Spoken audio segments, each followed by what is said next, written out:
చాలా మంది ఉన్నారు కానీ మొత్తాన్ని పక్కన పెట్టి ఎస్తేరమ్మని తీసుకెళ్లి రాణిని చేసి కూర్చోబెట్టాడు అక్కడ.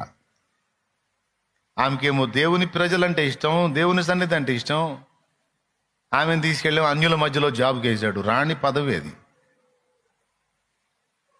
నీకు కూడా అప్పుడప్పుడు అలా అనిపిస్తుంటుంది, తమ్ముడా నాకేమో దేవుని ప్రజలు ఇష్టం, దేవుని సన్నిధి ఇష్టం, నన్ను తీసుకుపోయి దరిద్రుల మధ్య కూర్చోబెడుతున్నావు ఏంటండి?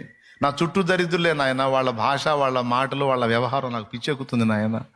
నన్ను తీసుకొచ్చి ఇక్కడ పెట్టావు నాయన, నాకు ఇది కాదు కదా ప్రభు అన్న ప్లేసు అని నువ్వు బాధపడుతుండొచ్చు. కానీ ప్రణాళిక వేరు. 4 పేర్లు చెప్తాను. 1 ఎస్తేరు, 2 యోసేపు, 3 దానియేలు, 4 నెహెమ్యా. దానియేలు రాజాస్థానంలో పదవి, యోసేపు ఐగుప్తులో పదవి,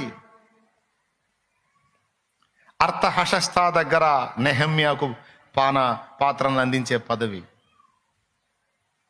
ఈ 4 జాబ్ హోల్డర్సే. కానీ వాళ్ళ ఆత్మీయత చూడండి. వాళ్ళ పేర్ల మీద బైబిల్లో పుస్తకాలు ఉన్నాయి. అధ్యాయాలే వాళ్ళ గురించి రాయించాడు దేవుడు. నెహెమ్యా గ్రంథం ఉంది, ఎస్తేరు గ్రంథం ఉంది. యోసేపు మీద ఆదికాండం చివరిలో కొన్ని అధ్యాయాలే నడిసిద్ది.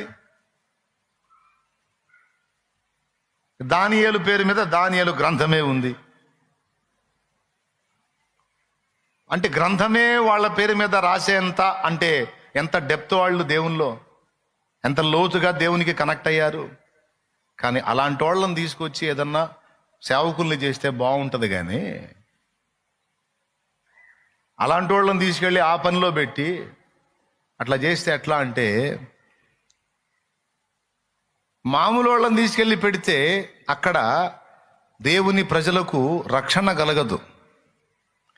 కాబట్టి ఆత్మీయతలో పరిణతి చెందిన వాళ్ళని తీసుకెళ్ళి అక్కడ పెట్టి అక్కడ నుండి తన ప్రజలకు వారి ద్వారా ప్రొటెక్షన్ చేశాడు, భద్రతనిచ్చాడు.